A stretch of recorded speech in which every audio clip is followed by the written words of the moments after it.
Hello everyone, मैं रोहन आपका फिर से स्वागत करता हूं आपके अपने चैनल लर्नर्स फेलो पे। ये इंग्लिश ग्रामर का क्लास नंबर 42 है। इससे पहले नाउन टू नाउन चैप्टर हो चुके हैं। ये वर्ब की क्लासेस चल रही हैं। अगर आप चैनल पर नए हैं तो चैनल को सब्सक्राइब जरूर कर लीजिएगा और प्लेलिस्ट में जाके आप इंग्लिश ग्रामर, हिंदी ग्रामर और भी जीएसटी के रिगार्डिंग जो भी तैयारी के रिलेटेड वीडियो है सब वहां से देख सकते हैं। अगर आप इस क्लास में जुड़ना चाहते हैं तो डिस्क्रिप्शन बॉक्स में हमारा व्हाट्सएप ग्रुप, टेलीग्राम ग्रुप सबका लिंक है। आप वहां से व्हाट्सएप ग्रुप ज्वाइन कर लीजिए। प्रत्येक रात 10 बजे आपको जूम ऐप का लिंक हमारे व्हाट्सएप ग्रुप में शेयर किया जाता है। उस लिंक के माध्यम से आप इस क्लास में निःशुल्क रूप से जुड़ते हैं और अपनी तैयारी को और अच्छा करने की कोशिश करते हैं। ठीक है, हम सब मिलकर तैयारी करते हैं और फोकस हमारा यही है कि जीएसटी 2023 में अपने ग्रुप से, अपने क्लास से बहुत सारे साथी हमारे सेलेक्ट हों और तब सही मायने में मुझे खुशी होगी और आप लोग सेलेक्ट हो, यही चाह रहा हूं। अभी ग्रुप में मैंने देखा कुछ लोग परेशान हैं वीडियोस कहीं का शेयर करके, मैंने मना कर दिया उनको अभी। ठीक है।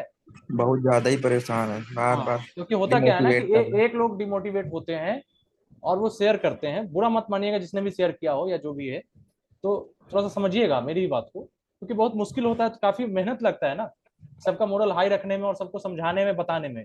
मेरे पास जो लोग भी कॉल करते होंगे तो कम से कम मेरी कोशिश यही रहती है कि अगर वो उदास मन से आए हैं मेरे पास या कॉल किए हैं तो उन्हें कम से कम एक होप दे के उनको वहां से लौटाना, या कॉल रखते समय कम से कम पहले से उनको बेटर फील कराना। ठीक है। इसमें मेरा कुछ जाता नहीं लेकिन उनको बहुत कुछ मिल जाता है। तो आप भी ये कोशिश करिए कि कम से कम वैकेंसी आपके हाथ में तो है नहीं भाई, चाहे जो लोग भी है, तैयारी सब कर रहे हैं। तो आप काम ऐसा करिए उस तैयारी में किसी का सहयोग हो सके, ना कि वो परेशान हो जाए। ठीक है। अब ये नहीं कहूंगा कि आपके परेशान चाहे होने से सत्य बदल जाएगा, सत्य वही रहेगा, लेकिन काम ऐसे। अब मान के चलिए किसी के घर में किसी का निधन हो जाता है तो आस पड़ोस वाले आके क्या कहते हैं, धीरज रखो भाई, हम लोग हैं, सब अच्छा होगा। क्यों कहते हैं? ऐसा थोड़ी है कि उनके कहने से वो मरा हुआ आदमी वापस आ जाएगा। ठीक है, थोड़ा बिटर है लेकिन ये सच्चाई यही है। लेकिन ढांढस बढ़ाते हैं ना कि ताकि आने वाला जो टाइम है उनका अच्छा से कट सके। ठीक है। तो अब मान के चलिए सीट अगर उतनी ही आनी है, एक तो कोई भगवान नहीं कि वही बताए, मिनिस्ट्री अभी कुछ आपने आरटीआई अप्लाई किया होगा, कुछ का आया है, बहुत का बाकी है। लेकिन हमें ये बात भी ध्यान रखना पड़ेगा ना कि हमारे एक वीडियो से शेयर करने से या कुछ भी, जिनका काम है डालने का वो डाल रहे हैं, लेकिन इस चीज को अगर आप फैलाते हैं तो कहीं ना कहीं आप कितनों का मोरल डाउन कर रहे हैं ना।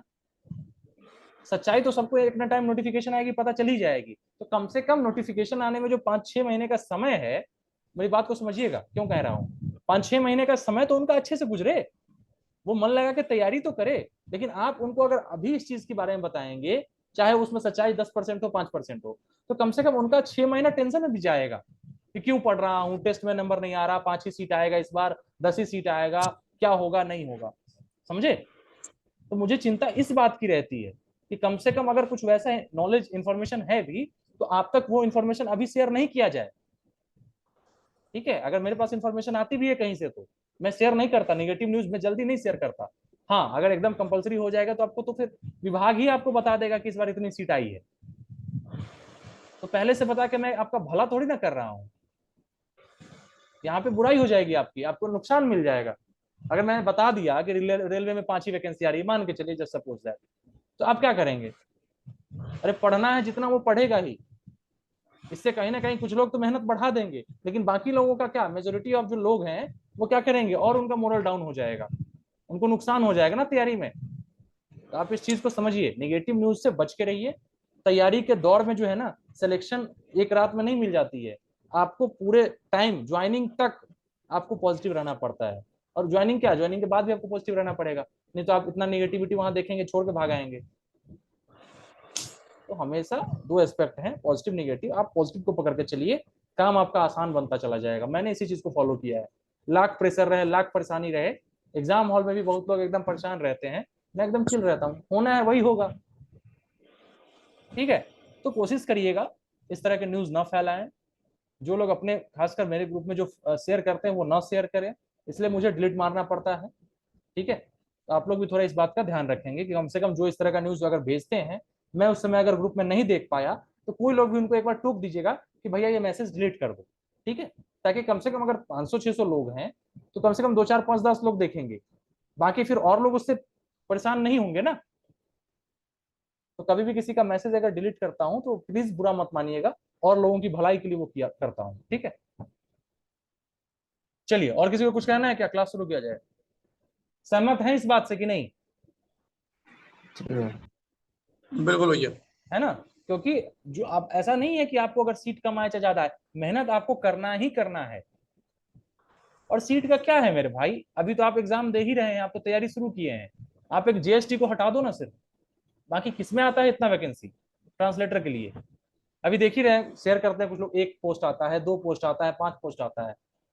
और जो सेलेक्ट होने वाले हैं बहुत सारे पोस्ट में नहीं हो गए, इसमें सिलेक्शन हो जाता है उनका।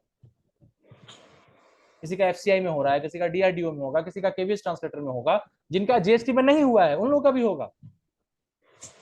तो ये बात ध्यान रखिए कि सीट कभी भी आपके टैलेंसी का अंदाजा, ये क्या कहते हैं, मेरिट को नहीं करता, घोषित नहीं करता कि आप कितने टैलेंटेड हैं।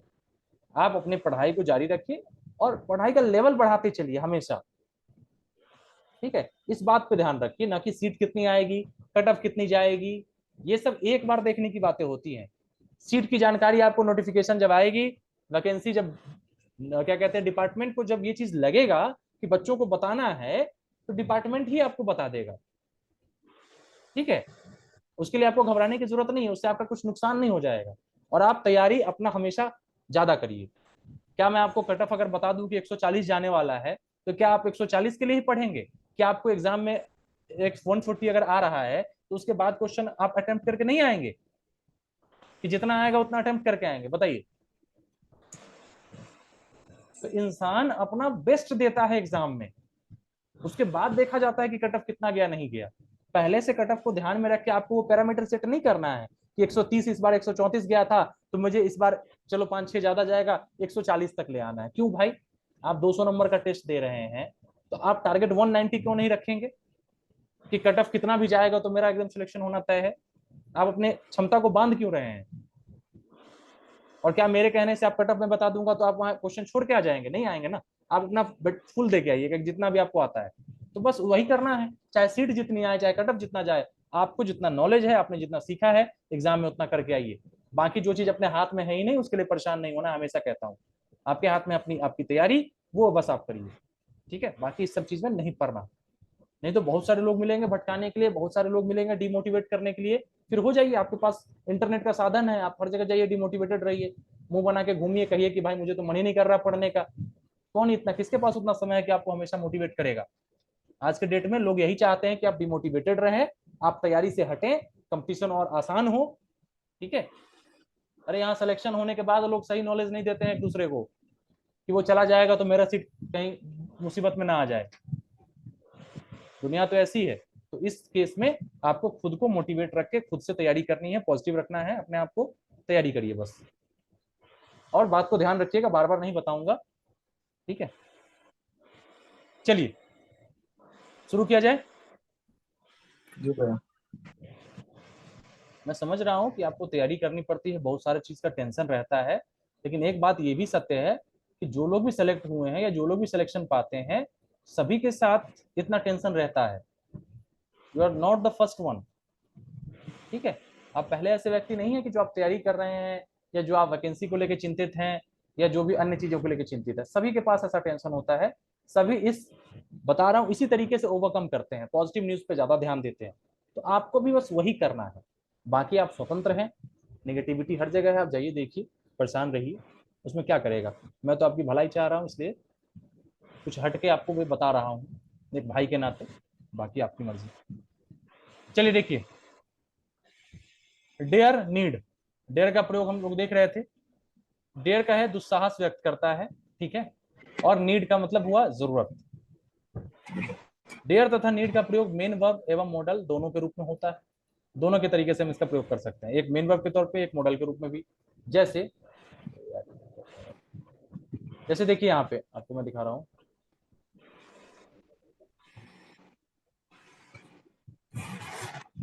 ही नीड्स मी। यहाँ पे जो आपका नीड है ना, वो किस तरह से यूज हुआ है? Modal verb, main verb, verb, main verb. Sorry main verb you need, sorry he needs मी, इसका मतलब क्या है? उसे मेरी जरूरत है, उसे मेरी आवश्यकता है, उसे मेरी जरूरत है। मेरी आवश्यकता। ठीक है, उसे मेरी जरूरत है, ही नीड्स मी। और अगला देखिए, she does not dare to go there. वह वहां जाने के लिए हिम्मत नहीं करती। और कोई? उसे वहां जाने की हिम्मत नहीं, वह वहां जाने के लिए साहस नहीं करती। साहस नहीं करती। ही डजंट वह डेयर टू वहां गो जाने के देयर। लिए साहस हाँ, वह वहां जाने का साहस नहीं करती। करती है। क्या होगा? हाँ भाई, वही करती और करती नहीं है। हम खाना खाते हैं, शी हम डज खाना खाते हैं। Not dare to go there. उसे वहां जाने की हिम्मत नहीं होती है। नहीं होती, वो नहीं होती। ठीक है।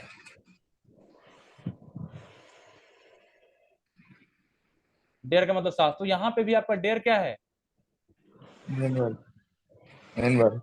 मेन वर्ब है। या वह वहां जाने की हिम्मत नहीं करती है। तो यहाँ पे मेन वर्ब है डेयर आपका। ठीक है। अगला देखिए, you need not come tomorrow. तुम्हें कल आने की आवश्यकता नहीं है। नहीं है। तो यहाँ पे नीड जो है ये मेन वर्ब नहीं है, ये क्या है? मोडाल। मॉडल। ठीक है। तो यहाँ पे आपका क्या हो गया, यानी कि वही कहा गया कि डेयर और नीड दोनों मेन वर्ब और मॉडल दोनों की तरह के प्रयोग में आते हैं। नीड और डेयर का प्रयोग मॉडल के रूप में पॉजिटिव वाक्यों में नहीं होता। बात समझिए, पॉजिटिव वाक्यों में इनका जो प्रयोग है वो मॉडल के रूप में नहीं होता है, निगेटिव वाक्य में होता है। जैसे यहाँ you need not come tomorrow. ठीक है। तो इसमें आपका निगेटिव सेंटेंस है, ये तुम्हें कल आने की जरूरत नहीं है, तो ही हम इसका प्रयोग करेंगे मॉडल के रूप में। अगला देखिए, जैसे एग्जांपल में देखिए इसका क्या है, पॉजिटिव में प्रयोग नहीं होगा, निगेटिव में होगा। I need help him. ये गलत है सेंटेंस। क्या होगा इसका? I need to help him. बताइए, वर्ब, अंदर वर्ब अंदर समझ प्लस में आया? टू मुझे जी। उसकी मदद करने की आवश्यकता नहीं, आवश्यकता है या जरूरत है? आवश्यकता है। ठीक है। लेकिन आई नीड हेल्प हिम गलत हो जाएगा। बात टू समझ रहे है। हैं? ये पॉजिटिव सेंटेंस में नहीं बनेगा इससे, अगर हम मॉडल के रूप में यूज कर रहे हैं इसका। अगला देखिए, अगर डेयर एवं नीड का प्रयोग पॉजिटिव वाक्यों में हो तो उसके बाद टू प्लस V1 का प्रयोग होता है। अगर मान के चलिए इसका प्रयोग हम पॉजिटिव सेंटेंस में कर रहे हैं, ठीक है, तो इसके लिए क्या करेंगे, टू के बाद आपको वर्ब का फर्स्ट फॉर्म रखना पड़ेगा। जैसे टू लगाना है, फिर he needs to work hard. क्या मतलब हुआ इसका? उससे कठिन परिश्रम करने की जरूरत है। बिल्कुल सही। यहाँ नीड्स लगाया, टू लगाया और फिर वर्ब का फर्स्ट फॉर्म हाँ। लगाया, वर्क लगाया। अगला देखिए, he will not dare to come here. वह यहाँ आने का दुस्साहस नहीं करेगा। बिल्कुल सही। वह यहाँ आने का हिम्मत नहीं करेगा या दुस्साहस नहीं करेगा। He will not dare. ठीक है, टू कम हियर। और समझ में आ गई? टू के बाद आपको वर्ब का फर्स्ट फॉर्म रखना है। अगर पॉजिटिव वाक्य में कर रहे हैं तो जैसे he needs to work hard, देख लिया आपने। अगर नीड एवं डेयर का प्रयोग हेल्पिंग वर्ब के रूप में हो तो निगेटिव वाक्यों में नीड तथा नीड एवं डेयर के बाद टू का प्रयोग नहीं होगा। अगर समझिए, नीड और डेयर का प्रयोग क्या है, हेल्पिंग वर्ब के रूप में है, और सेंटेंस किस प्रकार का है, निगेटिव है, तो नीड और डेयर के बाद क्या करना है, टू का प्रयोग हमें टू कपड़े नहीं करना है। ठीक है। जैसे I need not come tomorrow, to का प्रयोग नहीं मुझे होगा। कल आने की जरूरत नहीं है। हाँ, यहाँ पे आप इस तरीके से नहीं कर सकते हैं, I need not to come tomorrow, ये गलत हो जाएगा। बात समझ रहे हैं? क्योंकि यहाँ पे क्योंकि हेल्पिंग वर्ब सेंटेंस के निगेटिव है और जो आपका नीड है वो हेल्पिंग वर्ब की तरह ट्रीट हो रहा है। मेन वर्ब यहाँ पे आपका कम है, आना। ठीक है। नीड यहाँ पे क्या आ गया, हेल्पिंग वर्ब की तरह आ गया, और सेंटेंस निगेटिव है इसलिए यहाँ पे नीड के बाद हम टू नहीं लगाएंगे। बात समझ रहे हैं? I need not come tomorrow. ठीक है। अच्छा, अगर मुझे कल आने की जरूरत है तो क्या बनाते आप? अगर पॉजिटिव सेंटेंस बनाना होता तो क्या करते आप? he need to मुझे कल आने की जरूरत है, he not he need not to come मुझे कल tomorrow। आने की जरूरत है। मुझे कल I need come I tomorrow. I need I to come need to tomorrow. come here tomorrow।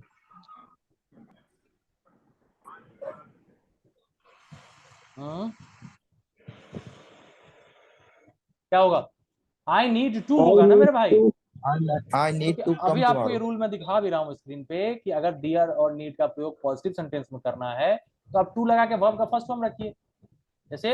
हाँ, तो need to लेकिन अगर रहेगा. I need to come tomorrow हो जाएगा, मुझे कल आने की जरूरत है, लेकिन निगेटिव में टू को गायब कर दीजिए, जी. नहीं तो टीचर आपके नंबर गायब कर देगा, समझ रहे हैं। तो आई नीड क्या हो जाएगा, नीड नॉट कम टुमारो, यहाँ पे टू का प्रयोग नहीं होगा, ठीक है। चलिए अगला देखिए, हियर डियर नॉट, ये तो हो ही गया। निवेदन करने के लिए निम्नलिखित मॉडल्स का प्रयोग किया जाता है। अगर रिक्वेस्ट आप कर रहे हैं किसी से तो इन तरह के मॉडल्स को आप यूज कर सकते हैं। किन किन का,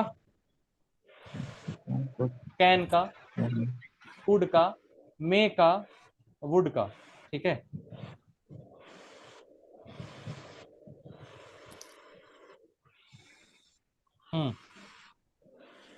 कैन से तो कैसे गए, देखिए जैसे यूज क्या करेंगे, फ्रेंडली रिक्वेस्ट अगर करना है, दोस्तों से कुछ रिक्वेस्ट इस तरीके से रिक्वेस्ट है, can I take your bike, आपने देखा है पहले, एक बार रिवीजन हो जाएगा। अगर दोस्तों से कहते हैं कि क्या मैं तुम्हारी बाइक ले जा सकता हूं, तो can I take your bike, friendly request के लिए आप कैन का प्रयोग करिएगा, ठीक है।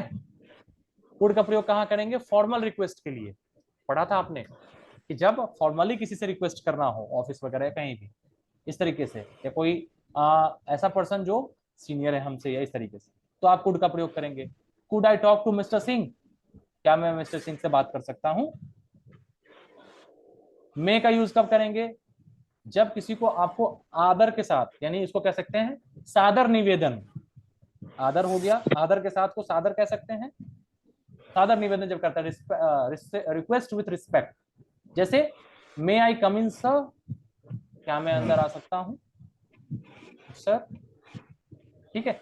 और वुड का प्रयोग कब करेंगे, पोलाइट रिक्वेस्ट, काफी एकदम पोलाइटली रिक्वेस्ट कर रहे हैं तो यू हेल्प मी, क्या आप मेरी मदद करेंगे, वुड यू हेल्प मी, बात समझ गए। कैन का प्रयोग तब कब करना है बताइए फटाफट, जब फ्रेंडली रिक्वेस्ट हो, जैसे can I take your bike हो गया। कुड का प्रयोग तब करेंगे जब फॉर्मल रिक्वेस्ट हो, ये चीज आपको याद रखना है, formal request, could I talk to mister Singh, example हो गया इसका। अगला, मे का प्रयोग कब करेंगे, जब किसी के साथ रिक्वेस्ट के साथ रिस्पेक्ट कर रहे हैं, आदर के साथ सादर निवेदन जब कर रहे हैं, तो मे आई कम इन सर जैसे। और वुड का प्रयोग कब करेंगे, जब पोलाइट रिक्वेस्ट हो, काफी विनम्र निवेदन हो, पोलाइट रिक्वेस्ट को क्या कहते हैं, विनम्र निवेदन, तो वुड यू हेल्प मी, क्या आप मेरी मदद करेंगे, और क्वेश्चन मार्क लगाएंगे, ठीक है। यहां तक किसी को दिक्कत, बोलिए। नहीं सर। चलिए आगे देखिए। विभिन्न काल एवं वॉइस में मॉडल्स अलग अलग फॉर्मूले में प्रयुक्त होते हैं। नीचे दिए गए सारणी के प्रयोग देखिए। अब देखिए फॉर्मूले यहाँ पे आए, सिंगुलर या प्लूरल है बताइए। प्लूरल, फॉर्मूला का फॉर्मूले, प्लूरल प्लूरल है ना, ये प्लूरल है, फॉर्मूला का प्लूरल होता है फॉर्मूले, फॉर्मूला है. ठीक है, रेडियस का जैसे रेडियस का रेडियाई था, हाँ। अब देखिए क्या क्या रूल है भाई, एक्टिव पैसिव आप समझ ही रहे हैं, क्या क्या हो जाता है थोड़ा सा देख लीजिए। बाकी इस चैप्टर को हम जब एक्टिव पैसिव जब बताएंगे तो अलग से उसमें विस्तार पूर्वक फिर चर्चा उस पर करेंगे। जैसे इनडेफिनिट मॉडल्स कौन कौन, देखिए इसमें क्या करते हैं, subject plus modal plus V1 plus object, ठीक है। ये रूल्स हैं, वैसे आपको बाद में इस चीजों का क्लियर होगा। पैसिव में क्या कर देते हैं, ऑब्जेक्ट को पहले लगाते हैं, फिर मॉडल लगाते हैं, फिर बी लगाते हैं, फिर वर्ब का थर्ड फॉर्म, फिर बाय, फिर सब्जेक्ट, ठीक है। तो इस तरीके से इसको बाद में देख लेंगे, जब सेंटेंस आएगा उस हिसाब से फिट करके। जैसे कोई सेंटेंस से फिट करके देख लीजिए, subject plus model V1 plus object, जैसे आई कैन हेल्प यू कह दें, अगर सब्जेक्ट की जगह पे हमने आई रखा, मॉडल की जगह पे क्या रख देंगे, कैन रख देते हैं, हेल्प रख देते हैं V1 की जगह पे, और ऑब्जेक्ट की जगह पे यू। तो इसका पैसिव कैसे बनाएंगे, देखिए अब यू है यहाँ पे, ऑब्जेक्ट है लास्ट में, तो हम यहाँ पे ऑब्जेक्ट को पहले रखेंगे, तो यू को पहले रखें, यू। मॉडल है यहाँ पे कैन, तो उसके बाद मॉडल को रखिए यू कैन, फिर उसके बाद बी लगाएंगे, यू कैन बी। वर्ब का थर्ड फॉर्म, वर्ब हमने रखा था हेल्प, हेल्प का वर्ब का थर्ड फॉर्म क्या होता है, हेल्प बाई, तो यू कैन बी हेल्प्ड, फिर लगाएंगे बाई, और सब्जेक्ट रख देंगे आई का क्या हो जाएगा आपका यहाँ पे, मी हो जाएगा, ऑब्जेक्टिव फॉर्म इसका लगा देंगे। तो you can be help by me, बोलिए समझ आया जी। इस तरीके से आप इधर पुट करिए, उसको बनाइए। अगला देख लीजिए, कंटिन्यूअस है कोई, तो इसमें क्या रख देंगे, जैसे सेम वही चीज रखिए आप, क्या दूसरा इसमें क्या रख सकते, सब्जेक्ट रखिए, मॉडल रखना है, बी रखना है। तो जैसे देखिए यू कैन बी, नहीं क्या हो जाएगा इसका कुछ क्या सेंटेंस बना सकता है, कॉन्टिन्यूअस में ही विल बी, प्रेजेंट का बता, जैसे यहाँ देखिए कंटिन्यूअस में ही डालिए, मॉडल की जगह क्या डाल सकते हैं, he will be helping, object में क्या कर सकते हैं, अस कर दीजिए, he will be helping us, वो हमारी मदद, क्या होगा, he will be helping us, और मेरी मदद करता कि वो हमारी मदद कर रहे होंगे। है। परफेक्ट में आप बना सकते हैं subject plus modal plus have plus verb का third form plus object, put करिए, सेंटेंस एक फ्रेम करिए जल्दी से। सब्जेक्ट की जगह पे क्या डाल सकते हैं आप, जो भी नॉमिनेटिव केस आपने पढ़ा था कुछ भी डालिए ना, इसमें क्या डालना है, आई डालना है, यू डालना है, ही सी इट, क्या डालना है बताइए, दे डालना है, क्या डालना है, यू से बनाए, He might have studied the book. हाँ ठीक है चलिए। अब इन्होंने कहा ही, सब्जेक्ट की जगह ही डाला, मॉडल की जगह पे माइट डाला, ही माइट, फिर हैव है, वर्ब का थर्ड फॉर्म, स्टडीड हो गया स्टडी से, और object book, studied the book.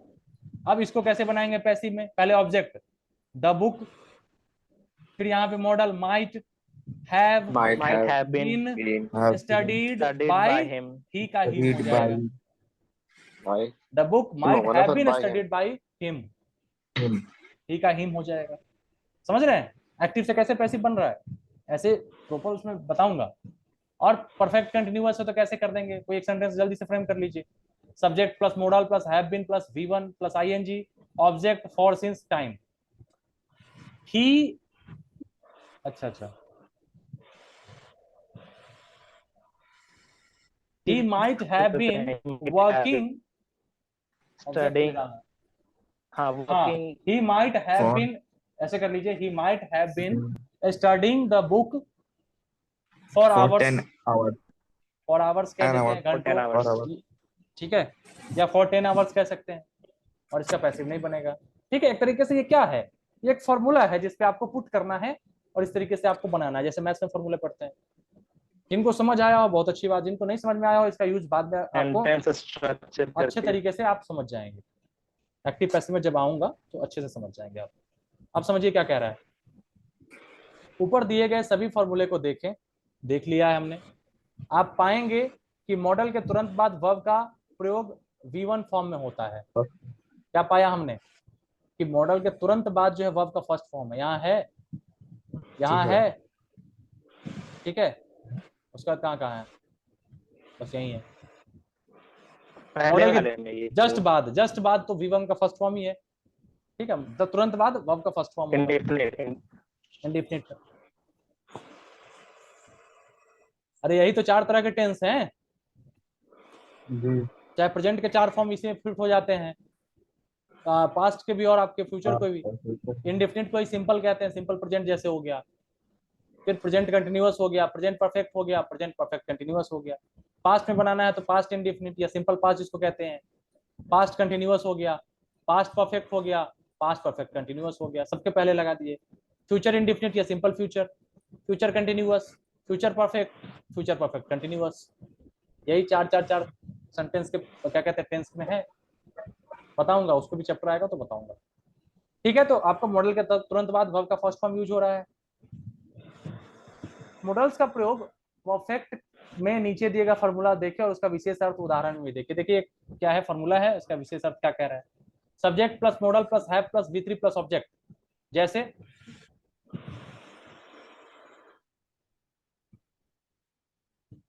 he might have studied the book, है ना, एग्जांपल दे सकते हैं इसका।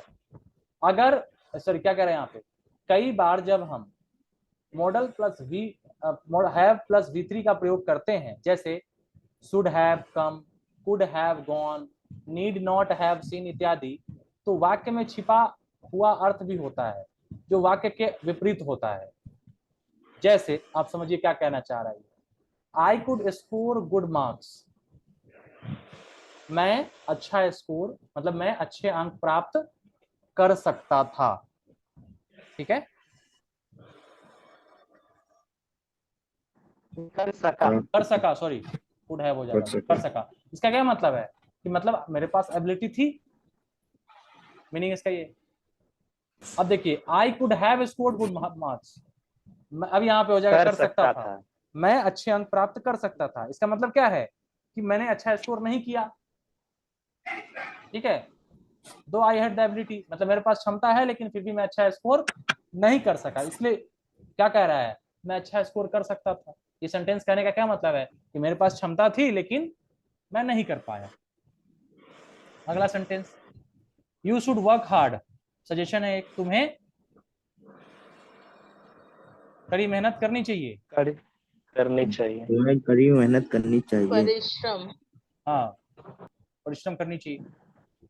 अगला देखिए, you should have worked hard, इसका मतलब क्या है, तुम मैंने मेहनत नहीं की है। इसका हिडन मीनिंग ये है, तुम्हें you should have worked hard करनी चाहिए थी, चाहिए थी, करनी चाहिए थी। You should have worked hard, तुम्हें करनी चाहिए थी लेकिन तुमने थी, एक मिनट, वर्कड लेकिन हार्ड, तुमने नहीं किया। करनी चाहिए होगा। ये करनी चाहिए तुम्हें थी, थी लेकिन तुमने नहीं किया। बिल्कुल, you should have worked hard, तुम्हें मेहनत करनी चाहिए थी, कड़ी मेहनत करनी चाहिए। इसका मतलब क्या हो गया, लेकिन हिडन क्या है, लेकिन तुमने नहीं की। ठीक है, आगे देखिए, प्राइमरी ऑक्सिलरी वर्ब्स, जैसे शुरुआत में जो हेल्पिंग वर्ब आपको जो भी लगते हैं, do, have, be, primary auxiliary verb है, डू लगाइए, हैव लगाइए, बी का फॉर्म आपका क्या हो जाता है, was verb भी। इन वर्ब्स का प्रयोग मेन वर्ब तथा हेल्पिंग वर्ब दोनों रूप में किया जाता है। जैसे देखिए, डू का फॉर्म इस प्रकार है, डू डज वर्ब का फर्स्ट फॉर्म है, डिड उसका सेकंड फॉर्म है, और डन जो है थर्ड फॉर्म है। डू, डिड, डन, है ना। जैसे आई डू माई वर्क, मैं अपना काम करता हूं, मेन वर्ब है डू यहाँ पे। I did not know him, मैंने बताया है कि डिड के बाद आपका ऐसा नहीं कि पास्ट है तो सेकंड फॉर्म लगा दीजिएगा, फर्स्ट फॉर्म ही यूज होता है डिड के बाद। I did not know him, मैं उन्हें नहीं जानता था, I did not know him, मैं उन्हें नहीं जानता। नो आपका मेन वर्ब है और डिड यहाँ पे हेल्पिंग वर्ब हो गया। ठीक है, तो जैसे देखिए, डू का ही यहाँ पे मेन वर्ब में हो गया, डू का ही एक फॉर्म हेल्पिंग वर्ब में यूज हो गया, तो दोनों फॉर्म में इसका यूज होता है। हैव का फॉर्म किस किस फॉर्म में हैव होता है, हैज, हैव आपका फर्स्ट फॉर्म में होता है, इसी को पास्ट में हैड करते हैं, और थर्ड फॉर्म जो वर्ब का होता है उसमें भी आपको हैड ही यूज होता है। ठीक है, हैव का प्रयोग आपको पोजेशन अधिकार के लिए किया जाता है, आपने पहले पढ़ा है। जैसे आई हैव अ कार, मेरे पास एक कार है, यानी मैं कार को ओन करता हूं, आपके अधिकार में कार है। हैव का प्रयोग हेल्पिंग वर्ब के रूप में भी किया जाता है, किस टेंस में, परफेक्ट और परफेक्ट कंटिन्यूअस टेंस में। ठीक है, चाहे वो कोई भी परफेक्ट टेंस हो। जैसे I have not seen him, मैंने उसे नहीं देखा है। ये कौन सा टेंस है, ये भैया प्रेजेंट परफेक्ट है प्लस नेगेटिव है, प्रेजेंट परफेक्ट है नेगेटिव। ठीक है, I had been waiting for him for a long time, कौन सा टेंस लंबे है, समय से उसकी प्रेजेंट परफेक्ट कंटीन्यूअस, कर रहा नहीं था, पास्ट परफेक्ट, पास्ट लंबे परफेक्ट समय से इंतजार कर रहा था, करता आ रहा पास्ट था, perfect continuous. I had been waiting for him for a long time, मैं उसकी प्रतीक्षा लंबे समय से कर रहा था, करता आ रहा था, कर रहा था, हैड बीन वेटिंग कर रहा था, करता आ रहा, दोनों हो सकता है। ठीक है, आई हैड बीन वेटिंग कर रहा था। अब देखिए, हैव प्लस इनडेफिनिट का प्रयोग पोस्ट एक्शन, ठीक है, इन्फिनेटिव जैसे टू लगा दिए ना, तो जब कोई आपका दबाव में कोई काम किया जा रहा है उसको बताने के लिए किया जाता है। जैसे I have to work hard, तुम्हें कठिन परिश्रम करनी चाहिए। मुझे कठिन परिश्रम करनी है। करना है, करनी करना है, हाँ करनी है, है। करना है। ठीक है, करना पड़ता है। हाँ ये भी कह हाँ सकते हैं, ये भी है। मजबूरी में she had to leave her job, उसे उसकी जॉब उसे अब छोड़नी पड़ी, छोड़ना पड़ चाहिए, छोड़ने पड़ते उसे हैं। उसकी नौकरी छोड़नी पड़ी। छोड़नी पड़े। ठीक है, हैड टू लीव यानी फोर्स्ड एक्शन है यहाँ पे, समझ रहे हैं, दबाव में कोई काम हो रहा है। बी का फॉर्म इस प्रकार है, देखिए बी का अलग अलग फॉर्म क्या है। Be is am are be was है but been. Is am are, फिर वाज वर और बीन, यानी देखिए प्रेजेंट में आपका हो जाएगा बी, फिर इज एम आर, ये सब आपका प्रेजेंट में होता है। वाज वर आपका V2 के वर्ब के फर्स्ट सेकंड फॉर्म में, और बीन जो है आपका वो वर्ब का थर्ड फॉर्म। क्या सूरज जी मच्छर फिर से काटने लगा? जी भैया बहुत ज्यादा। चलिए ऑल आउट भी काम नहीं करते भैया। अब यहाँ पे देखिए, अब हेल्पिंग वर्ब और मेन वर्ब के रूप में इसका प्रयोग देखिए कैसे होता है। आई एम अ डॉक्टर, मैं एक डॉक्टर हूँ, तो यहाँ पे एम आपका मेन वर्ब है, हूँ। आई ये वॉज बी से वर्किंग ही हार्ड, बना है ना। हाँ बी का ही फॉर्म है। I was sorry he was working hard, क्या होगा ट्रांसलेशन? कड़ी मेहनत कर रहा था। कर रहा था। वह कर रहा था। वह कड़ी कठिन मेहनत कर परिश्रम, रहा था। वह कड़ी परिश्रम कर रहा कड़ी था। परिश्रम कर कर रहा था। रहा था। आवाज यहाँ पे हेल्पिंग वर्ब है, ये आपका मेन वर्ब है। ठीक है, मुख्य क्रिया और सहायक क्रिया, जिनको दिक्कत हो, मेन वर्ब आपका मुख्य क्रिया हो गया, हेल्पिंग वर्ब सहायक क्रिया। जैसे इसको हिंदी में भी आप समझिए ना, वह कठिन परिश्रम कर रहा था। ठीक है, तो कर रहा, यहाँ पे जो करना है वो आपका मुख्य क्रिया है, और था जो है वो आपका सहायक क्रिया। वहां पे देखिए, यहाँ पे अगला है he has been to London, मतलब वो लंदन गया है, गया है। वो लंदन जा चुका। वह लंदन में है। नहीं, जा चुका है। जा चुका है। लंदन गया लंदन है जा चुका। या जा चुका है। क्या होगा? वो लंदन जा चुका। हैज बीन, जा चुका है, चुका है, चुकी। चुका है, ठीक है, चुकी है, लिया है, लिया है। हैज बीन, हैव बीन, ये है प्रेजेंट परफेक्ट। ठीक है, चुका है चुकी हो जाएगा ना। चलिए, जा चुका है। यहां तक समझने में किसी को कोई दिक्कत? नहीं भैया, ठीक है। नहीं। अब मेन वर्ब या बॉल, कल। हाँ यहाँ मेन वर्ब जो है आपका, देखते हैं कल। इसके बाद जो है आई थिंक अब ज्यादा नहीं बचा है, ये है, और इसका फिर फॉर्म है, फॉर्म एक बार हम लोग रिवाइज कर लेंगे। ठीक है, और जी भैया। उसके बाद इसमें ज्यादा कंफ्यूजन नहीं है, इसको तो आपको प्रैक्टिस करना पड़ेगा ये सारा। ठीक है, ये सब आपका रिवीजन हो जाएगा, एक बार पढ़ना है, वर्ड को समझना है, और जैसे ये वर्ड है ना, इसको याद भी करना है। इसको आप लोग पढ़ के रखेंगे, एक बार मैं बता दूंगा। ठीक है, चर्चा हो जाएगी इस पे, फिर इस तरह का यही सब है।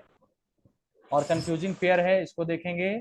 उसके बाद भैया यही पूछने वाला था, कंफ्यूजन पेयर जो ये है, ये ठीक ज्यादा है, वो करते हैं अब वो भैया। देख लेंगे, इसको अच्छे से समझ लेंगे, कोई दिक्कत नहीं है। और इसके बाद जो है आपका ये हो जाएगा। कितना बच रहा है फिर? अभी है बस 5-6 कल से दिन क्वेश्चन आ जाएगा, कोई दिक्कत नहीं है। मतलब मुश्किल से 3-4 क्लास, 4-5 क्लास में हो जाएगा ये आपका। ठीक है, जी। तो ठीक है, यहीं रहने देते हैं, मेन वर्ब से कल करेंगे। जी भैया। अगर आपको वीडियो पसंद आया तो वीडियो को लाइक जरूर करिएगा, अपने दोस्तों के साथ शेयर करिएगा। ठीक है, तो कोई दिक्कत हो तो कमेंट सेक्शन में कमेंट करिएगा। चलिए फिर, और किसी को कोई पूछना है?